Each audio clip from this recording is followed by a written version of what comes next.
চলো দেখে নেব তোমাদের রিলেশনশিপে ইউনিভার্স কি বলতে চাইছে। Current situation of your relationship, current situation of your relationship, current situation of your relationship. Cleansing to the past. তোমার পার্টনার পুরনো যে ঘটনাগুলো তোমার সাথে ঘটেছে সেগুলো কিন্তু ক্লিনজ করতে চাইছে, এবং শুধু ক্লিনজই করছে না, সে কিন্তু হিলিং এনার্জিতে ঢুকছে বলে আমার মনে হচ্ছে। এ মাথার মধ্যে যত নেগেটিভিটি ছিল সেই নেগেটিভিটিগুলো থেকে সে বেরোতে চাইছে। তার মনে হচ্ছে যে এতে তুমি কিছুই পাচ্ছি না, আমার শান্তি দরকার। সে শান্তির খোঁজ করছে এবং তাকে পুরনো মেমোরিজগুলো, যত ব্যাড মেমোরিজগুলো সে রিলিজ করছে। নেক্সট মেসেজ দেখব।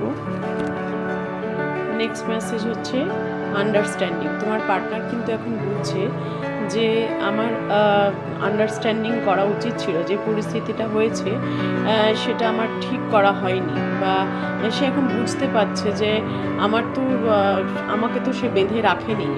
আমি তো চাইলেই বন্ধন থেকে বেরোতে পারতাম, কিন্তু আমি নিজেই নিজের চিন্তা দিয়ে নিজেকে বেঁধে রেখেছিলাম। এই আন্ডারস্ট্যান্ডিংটা তার আসছে। এবার নেক্সট আর একটা মেসেজ দেখে নেব।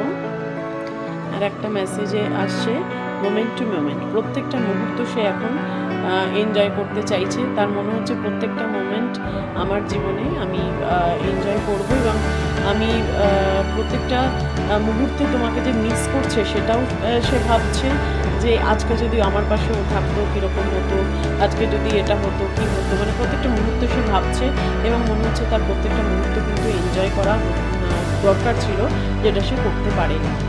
নেক্সট মেসেজ দেখবো কি আসছে। রিসেপটিভিটি। এখন কিন্তু সে এই যে বলছিলাম না, হিলিং এনার্জিতে যাচ্ছে, সে পুরোপুরি এখন রিসেপটিভ এনার্জিতে আছে।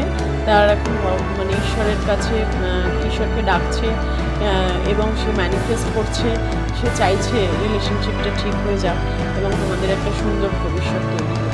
সে কিন্তু মন থেকে চাইছে। রিসেপটিভিটির কার্ড সেটাই বলছে।